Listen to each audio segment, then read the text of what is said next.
The city bought out the state, wrote them a $7 million check, and took the 140 acres and said, we'll take responsibility for developing it. And council members Roy McAllister, Andre Spivey, and Janae Ayers are with me today.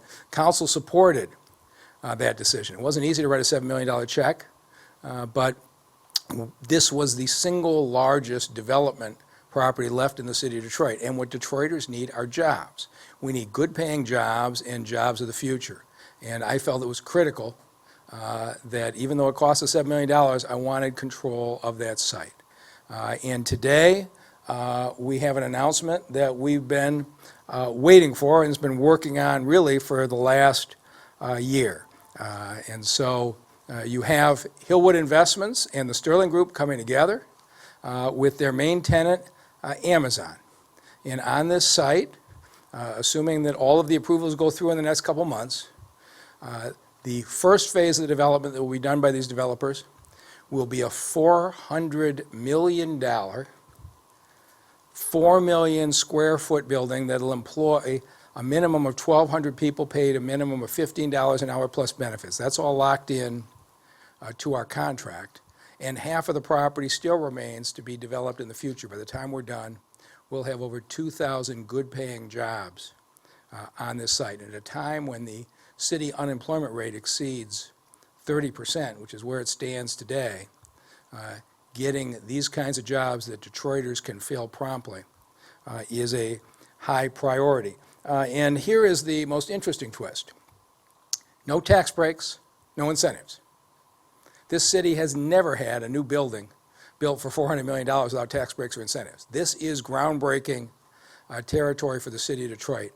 But I believe that the proximity to 8 Mile, Woodward, and 75 made this so attractive that we were able to land Amazon without having to do any tax abatements or incentives at all. And let me take you through the details. Basically, there's 7 elements of this agreement. We are selling 142 acres to Hillwood Sterling Group for the appraised price of $9 million. As I told you, we just bought it from the state 2 years ago for $7 million.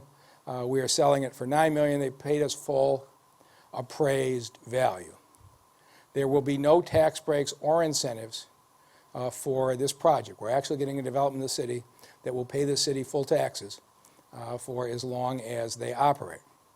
They expect their first tenant on the first site to be an Amazon distribution center that will open in 2022 if we can get this through all our necessary approvals by the end of September so they could start work this fall.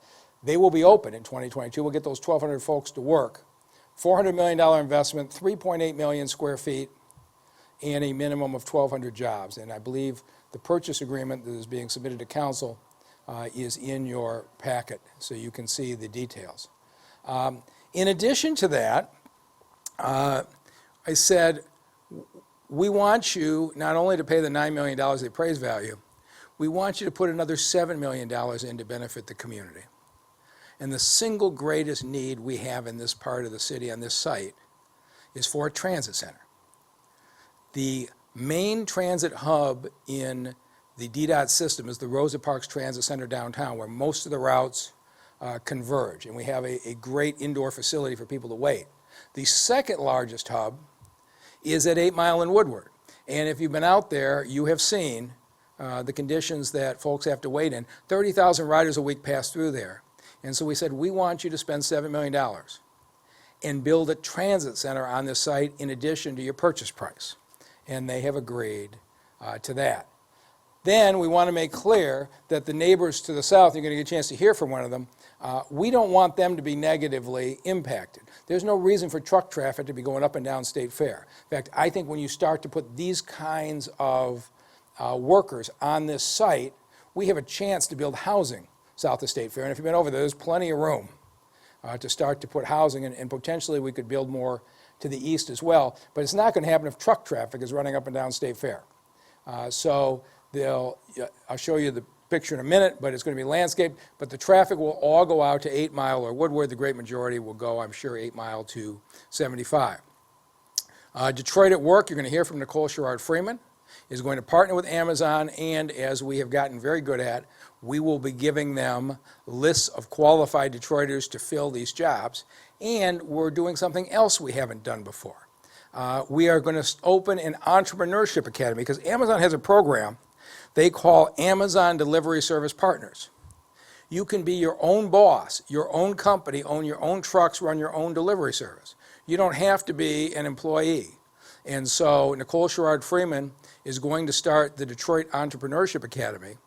And we want Detroiters who have that entrepreneurial spirit to, if you want the $15 an hour job to start, that's fine. But if you want to own your own truck, run your own company, hire your own people, we're going to get you ready for that opportunity as well. And finally, Hillwood and Sterling are going to develop 2 other large parcels with other companies. And I'll show you how we were able to get that done. So there's the State Fairgrounds site.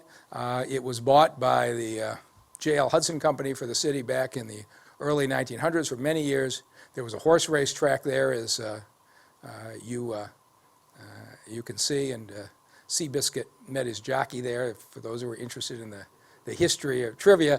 But at one point, it was the center of horse race activity. You can see the outline that's there. That's how historic that it is.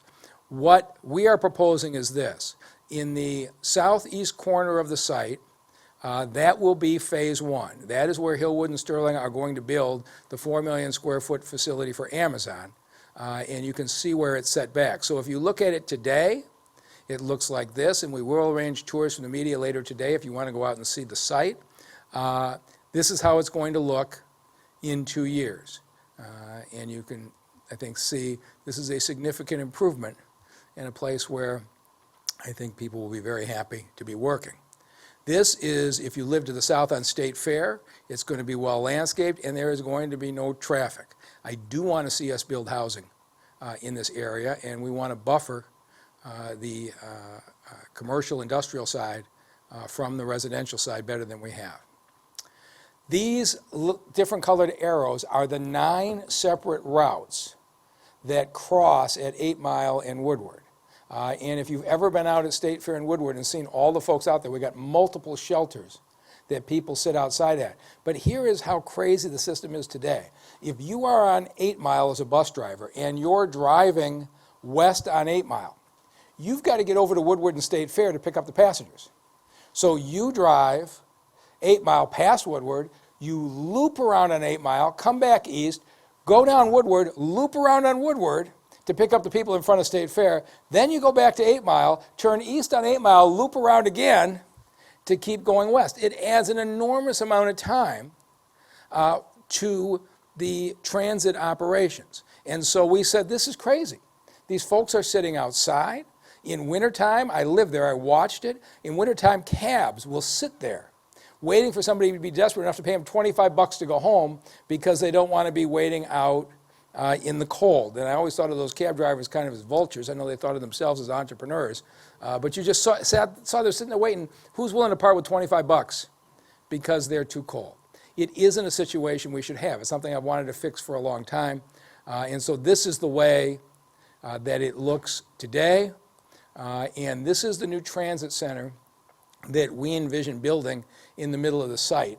And so that centerpiece will be indoors, air-conditioned and heated. It'll have free Wi-Fi. If you've got 15 or 20 minutes between your transfers, you can wait inside in comfort. There'll be bathrooms there for both for passengers and an area for the drivers. But it's the kind of quality transit center. It'll be a smaller version of the Rosa Parks Transit Center. But this is what our riders deserve, and I appreciate the fact that Hillwood and Sterling are willing to pay for this. And so if you look at this overhead, you can see why this deal took a year to make. Those 2 blue parcels are for future development. The yellow is owned by the Magic Plus group with Joel Ferguson and Magic Johnson and those folks. The state sold it to them. I don't have any information on what they're doing. That was done before we got here. The balance is owned by the city. And so when the Amazon folks and the Hillwood and Sterling folks came to us the first time, they said, we want the whole 140 acres for a distribution center. And I said, that's how you use suburban land. You build out on 1 or 2 stories and you take up the entire property. This is the last large parcel of land the city of Detroit has. We will not use 140 acres for a distribution center. We just won't. And so talks broke down for quite a while. They came back and said, okay, we'll shrink it to about half the site and we'll build 4 stories, which is not their normal way of doing things. And that will free up these other 2 sites for future development. And of course, we've been very successful at landing auto parts plants. Many of them are in play with the General Motors going to the all-electric vehicles at the Detroit Hamtramck plant. And so now what we've got is 1,200 jobs plus coming in phase 1 with Amazon, but we also have 2 other major parcels that can be developed. And so when we reached this agreement, I think we felt very good about it. Hillwood and Sterling have some timetables by which they have to get the other sites developed, but they're going to have their hands full building a $400 million building in a year and a half. So we expect that to be the focus in the short run. The other thing is that the State Fairgrounds has been, I think without a doubt, the finest COVID testing site in the country. And we're going to continue operating it as a test site the same way for at least the next 2 months. As it gets cold, we're going to have to move our testing to an indoor location. So we knew we had to do that anyway. And so we'll have plans to move to a central part of the city with indoor testing, probably at one of our recreation centers. But the fairgrounds testing will continue Monday through Friday. You can get an appointment tomorrow. But for at least the next 2 months, the COVID testing will not change. And so everything we have done on this site from start to finish has been with the full partnership of Detroit City Council. There were years when the mayor had gone to council and said, I want a $7 million check to take control of the fairgrounds. They might have thrown up a number of objections.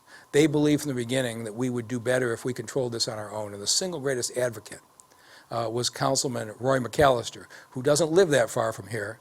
And every slight development on the fairgrounds, he has followed in intense detail, and he has, from the beginning, shared with me the vision that this has to be a place where Detroiters go to work. We don't get this many chances to get good-paying jobs for residents of this city, and we're going to hold out whatever criticism and other. I probably turned down a dozen different offers if people wanted to break this up into little pieces or build some housing or do different things.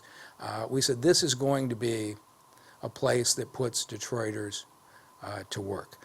And so Councilman McAllister has been a partner from beginning to end. At this point, I'd like to invite him up, and he'll be joined by council members Andre Spivey and Janae Ayers. Councilman McAllister?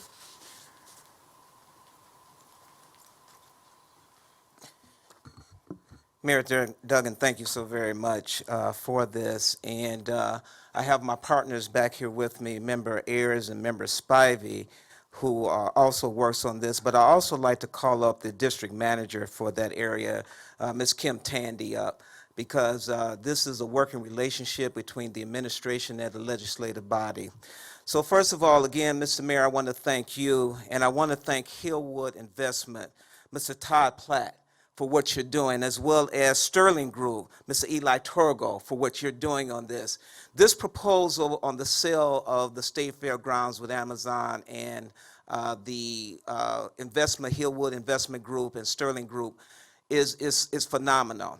As the mayor stated, this is about creating opportunities as well as jobs for people. On the short term, we're looking at creating jobs that will bring in with the building of the facility for this, as well as we're looking for the long term. If you want to come in and you want to make at least $15 an hour, then you can work at the facility. But then the long term also is the fact that you will also have the opportunity to become an entrepreneur, start your own distribution business. And this is something that we are looking for. So therefore, this is just another chapter in the building of not only the city of Detroit, but at this landfill, it is also bringing Southeast Michigan together.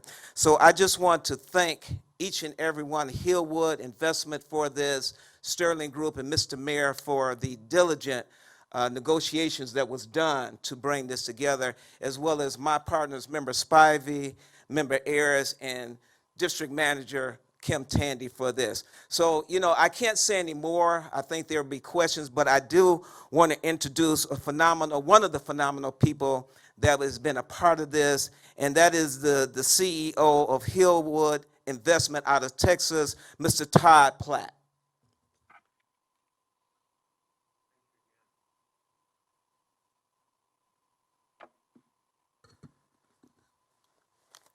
Councilman McAllister, my new friend, Detroit City Council, Mr. Mayor, and everybody in the room, thank you very much for having us here today.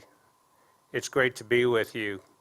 On behalf of our development partner, Ellie Torgo, and the Sterling Group, which we have been working with for many, many years, we're honored and excited to be with you. Although we are living in some very unusual and challenging times, we're so pleased to be a part of an announcement of this magnitude at the State Fairgrounds. This is an announcement that will be read with great interest from cities around the United States and many cities around the world. Along with Sterling and in partnership with the City of Detroit, we will invest over $400 million in this project. As part of this development, we will create, as the mayor said, a new state-of-the-art $7 million transit center with indoor facilities that may accommodate up to 30,000 riders a week. We also plan to develop the adjacent 70 acres to bring even more permanent, good-paying jobs to the city of Detroit. We've had the great privilege of developing over 200 million square feet in the U.S., in Canada, and in Europe. But on behalf of Hillwood, I want everyone to know that the can-do attitude, although tough at times, by the mayor and by the city, by the council, and by every level of your local government, we've been greeted with a can-do attitude, a pro-business attitude that motivates us to be part of the continuing growth and vitality of the great city of Detroit. So thank you very much, and I'd like to introduce our longtime partner, Ellie Torgo of the Sterling Group.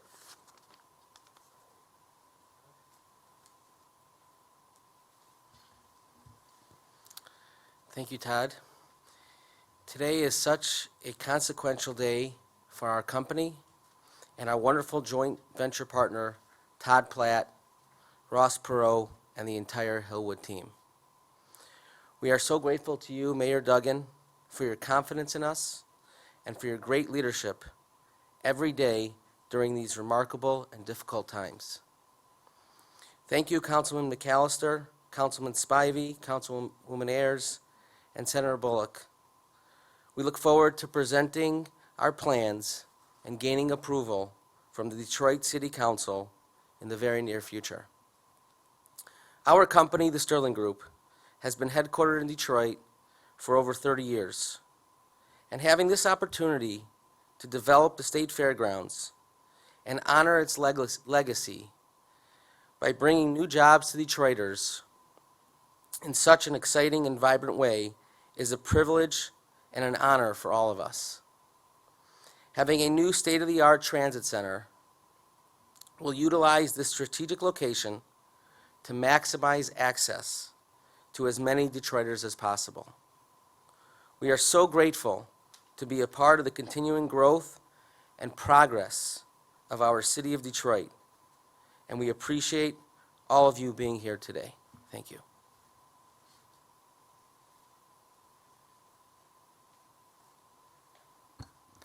There have been a lot of people working really hard on this for the last year, and I want to thank our team. Nick Corey, our Economic Development Director, who had big shoes to fill with Tom Lawand, has landed his first major deal at $400 million and 1,200 jobs, pretty good start. and thanks to his team, Luke Polson and Ray Diggs, Kevin Johnson from DEGC, and Kenyatta Bridges, and Bruce Goldman, the lawyer. They have worked to get something that I have to say I didn't think was possible, a $400 million construction with no tax breaks. It is a great result. But the other thing we had to do was fix the transit system. And with all of the challenges that we have had in the last year, the ATU has been led by an outstanding president who has been advocating for better and better conditions for the drivers and for our passengers, and who has been a big part of pushing for major improvement out here at 8 Mile and Woodward. So let me introduce ATU President Glenn Tolbert. Glenn?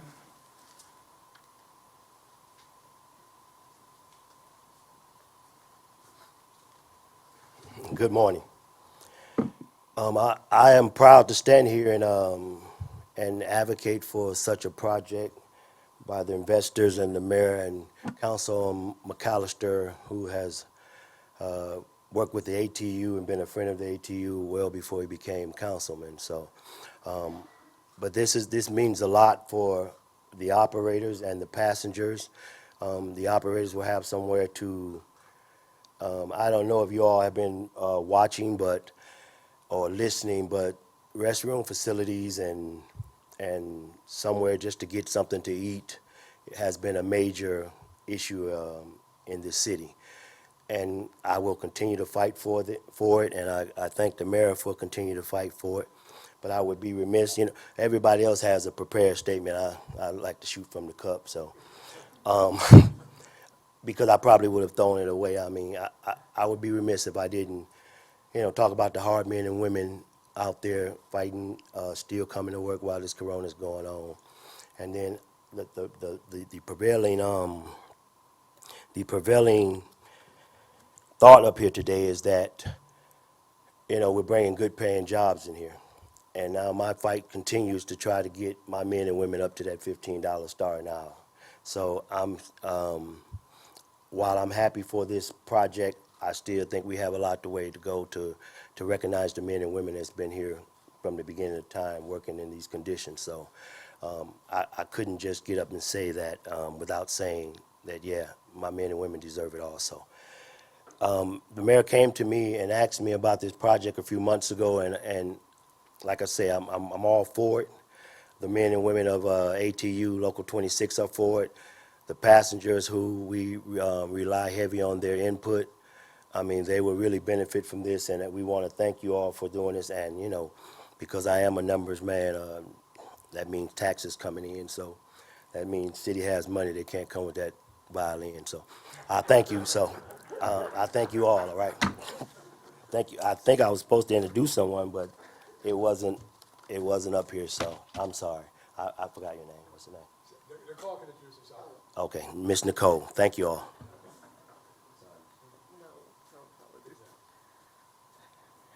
Thank you, Mr. Tolbert. Thank you, Mayor, and thank you to the leadership teams at both Hillwood Investment and the Sterling Group and Amazon for choosing Detroit as a place to grow your business and create opportunities for Detroiters.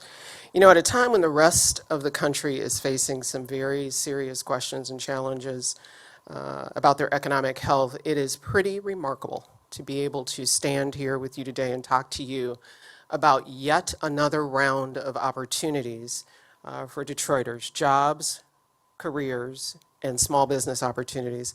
And as the mayor said, if council approves, and greetings to to the honorable council members who are here, this investment means 1,200 jobs that pay a living wage plus benefits. And these are jobs that will expose many Detroiters to some of the most advanced technology and fulfillment centers on the planet. Jobs that can lead to careers in transportation and logistics and other automation-related fields.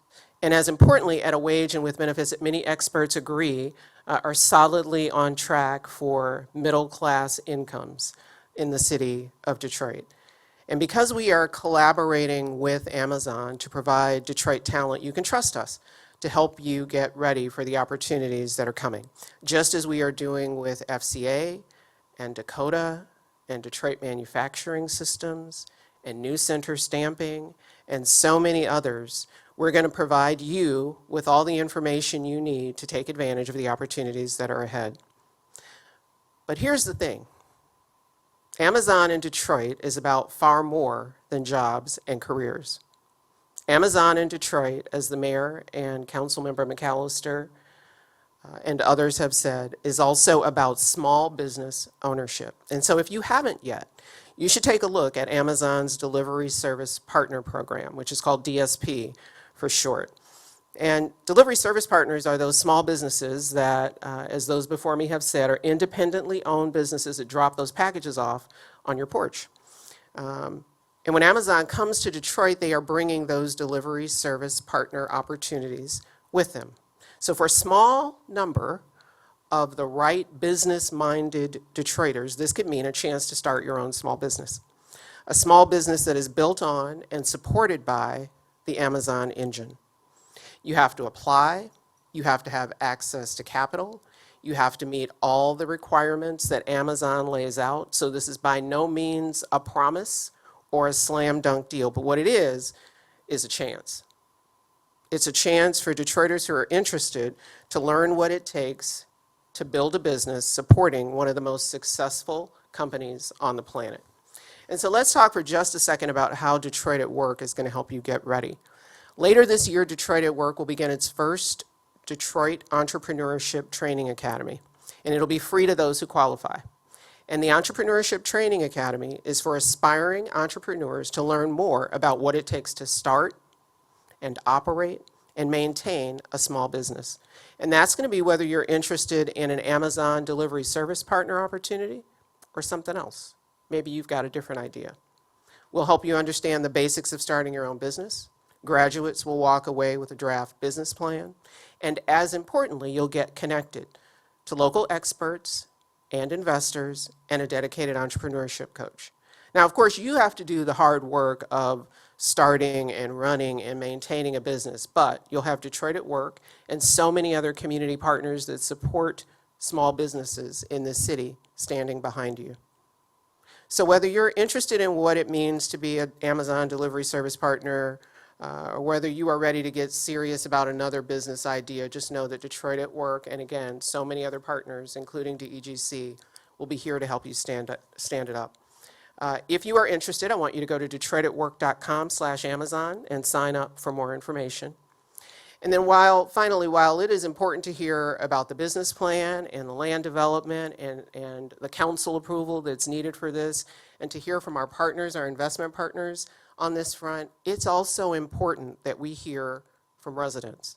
And so we are privileged today to be joined by Tharmand Duggan and Joshua McAninch. Hope I got that right. Josh, where are you? Come on up.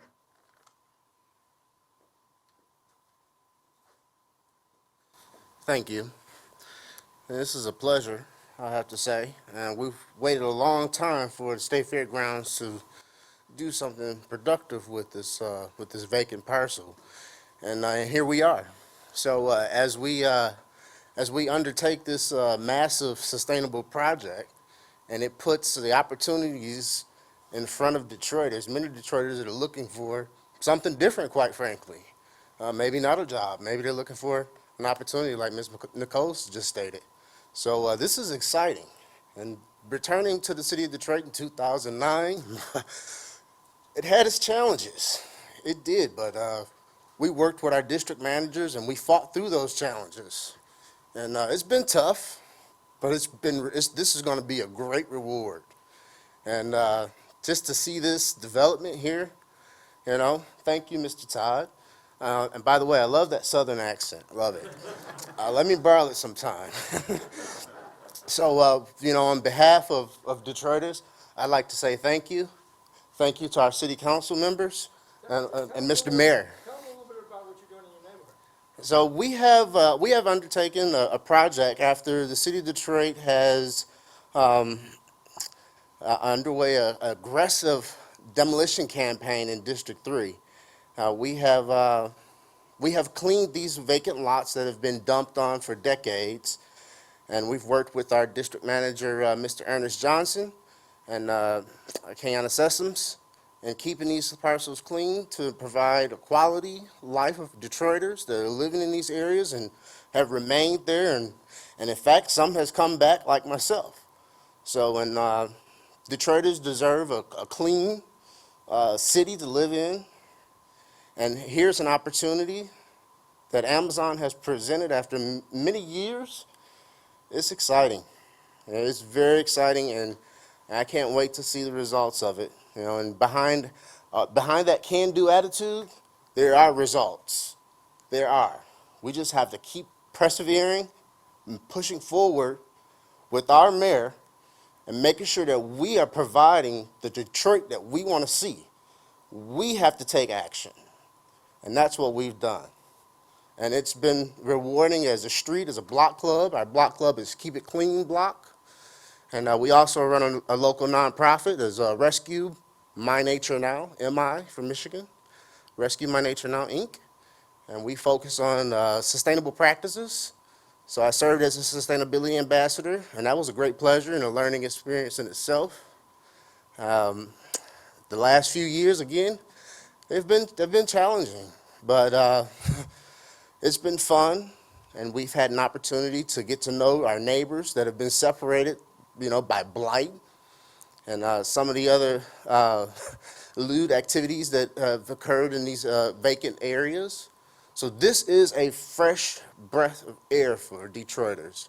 And that transit center is going to make the difference of the flow of traffic on 8 Mile and Woodward. I believe that. I believe that it's going to serve as a freshness for the citizens that remain in that area, Sherwood Forest, Green Acres, and the Nolan community, which is just east of this project. And with that being said, thank you all. Thank you. First, I'd like to thank the district managers and the city council and the mayor for picking me out with some really good new neighbors. The state of Michigan had given me bad neighbors for a long number of years. They have done things like drive trains of car haulers up and down our streets at all hours of the day. They've had rail cars slamming. And even without us knowing what was going on, we had advocates going and being like, hey, we can't do this to our state fair residents. And there's a lot of cities in this country that wouldn't have gone like, hey, there's people here also that need this to be where they live. I'm raising kids literally on State Fair. When I say that these are my new neighbors, I'm going to look across the street and see this, for the years going on. And if I had to trade my lovely prairie views, this is something I'd be willing to trade for, because the state's given us nothing but broken windows and broken fences. And this is a project that not only is going to help the city of Detroit, but help my neighborhood. And I really appreciate you guys, and I'd like to start off by thanking you for finding me good neighbors and not just giving me who came with the highest dollar amount.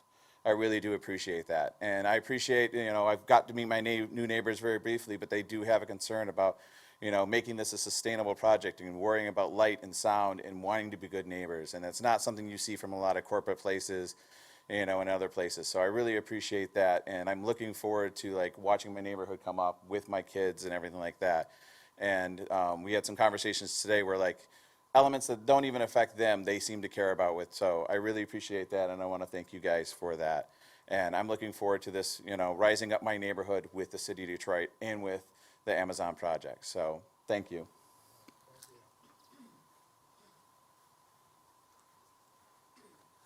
So the Lagan and McAnich family have been coming into the neighborhood where others are moving out, and Mr. Lagan was quite modest. He has got a whole farming program with the youth in those neighborhoods all pulled together, and you're seeing a sense of community. If you drive down those blocks, there's been a lot of blight. We've gotten a lot of it out. We still have more to go. But you put 1,200 jobs into this neighborhood, and now we're not just talking about removing blight. We're talking about people moving in and building, and that's our goal. And with that, we'll take any questions.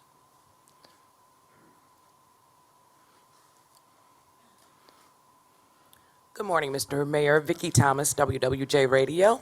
First of all, is it a done deal with Amazon, or are there still details that need to be worked out? Well, the detail needs to be worked out. Primarily is we need to get all the city approvals done in the next 2 months. Otherwise, they're going to lose a year.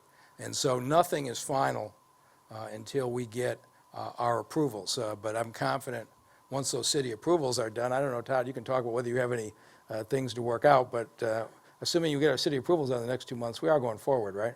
Yeah, it's all about the approval process. All right, Right, and so, to the. so it's up to us to get it done. Okay, and to the developers, Mr. Platt, first of all, what attracted you to this particular project, especially without any tax breaks? That's a very important question, a complicated question. So developers, like other people, are always evaluating risk and returns and the time invested in communities. And in many places across the country right now, unfortunately, it can be very bureaucratic and very political. And it's really rare and unique that you have an opportunity to come into a city or a community that perhaps is not always on the same page, but is willing to dialogue and debate in the best interest of the future. And when we started experiencing that, listening to the community, talking with the mayor, talking with the city, hearing from the different stakeholders, and everybody was binding together for the good of the community, it was very, very interesting to us. We like to say at Hillwood that we have an obligation to make the communities in which we work better.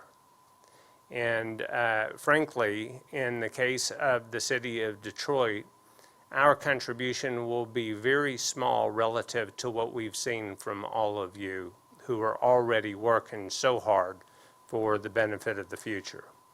And given all the approvals, when do you anticipate shovels in the dirt? So I'm going to pass that ball, but Ellie, would you like to? Pending all the approvals, sometime late October would be an opportune time to be in the ground. And to the city council members that are here, do you anticipate any pushback from any of your colleagues? And can you talk a little bit about community benefits?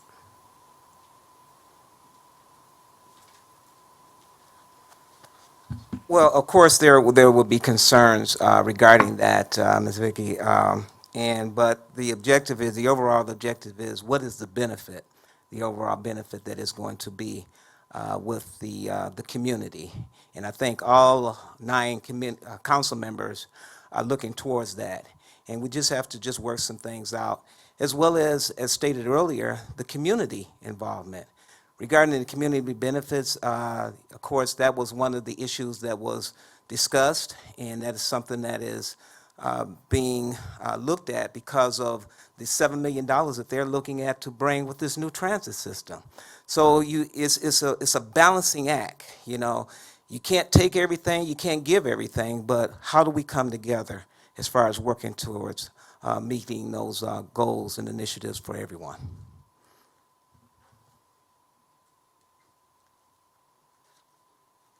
So today is the beginning of the process. There's going to be a whole series of community meetings, and Frank and Karen Hammer have led since the time I was living there 8 years ago, have led an active community group deeply interested. In their group, we will meet with, we will be setting up Zoom calls with the different neighborhood groups, and Councilman McAllister and our District Manager Kim Tandy will be driving those. But normally, as you've seen with FCA, I just basically went to the neighborhood night after night and sat in living rooms.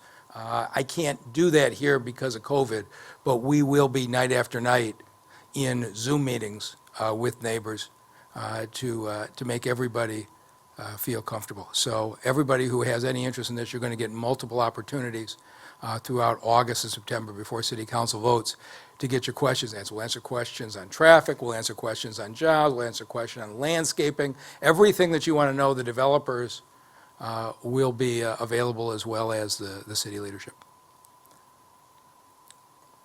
Other questions?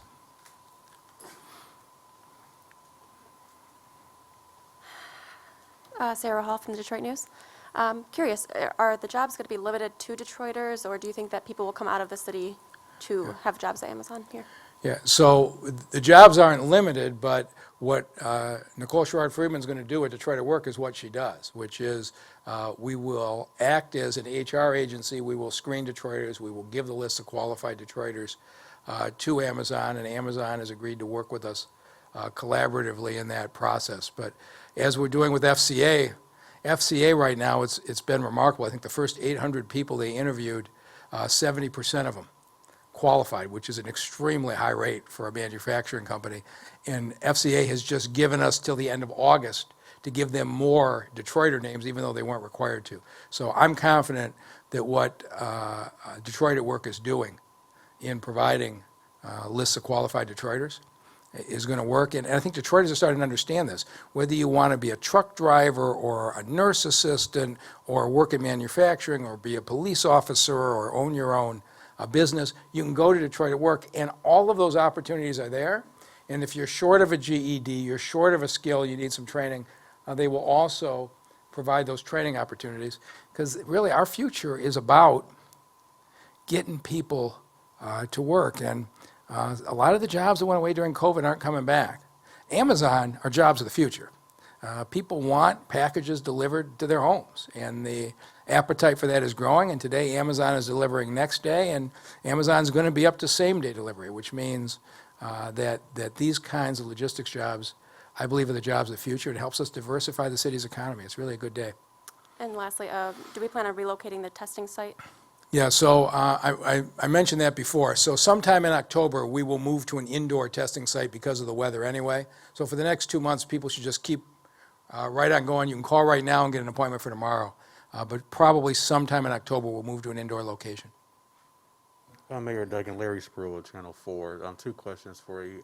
You mentioned that the 1,200 plus jobs. Are those just Amazon jobs, or will there Right. be other jobs from like the shopping center? No, those are just the jobs being added by Amazon, and I didn't even mention the construction jobs. $400 million is a lot of money, but and the question was asked before, the community benefits ordinance doesn't actually apply here, because the community benefits ordinance is in exchange for tax breaks. They haven't asked for tax breaks, so we're into new territory. But the executive order that requires you to, during construction, use 51% Detroiters or pay into our training fund, they have voluntarily in this contract agreed to follow. So there's going to be a large number of construction jobs which are going to be opportunities for Detroiters even before the distribution center itself opens. And my last question, forgive me if you already answered this, but will the Rosa Parks Center stay? Yes. Okay. So this is basically a twin. Twin is probably too strong a word. It'll be smaller. But if you could imagine a major indoor transit center downtown and a second transit center at 8 Mile and Woodward, ATU President Tolbert has been saying for a while, we need a second transit center out at 8 and Woodward, and this gave us a chance to do it. Thank you. Hi, Mayor Duggan. Adrian Roberts with the Free Press. Can you talk about what will happen to the historic buildings on the site? I think they're probably all going to get knocked down. Okay. So the reality is that, I was a kid. I went and watched the circus at the State Fair Coliseum. We've all got emotional attachments, but in the last 10 years, not a single person has been able to figure out how to use these old agricultural buildings in a way that follow a business plan. So we're continuing to study it, but I don't know, is it possible some small building will get fit into one of these developments? Possibly, but I think by and large those agricultural buildings are not going to have a use. Great. Thank you. Okay. Anything else? All right, thank you all very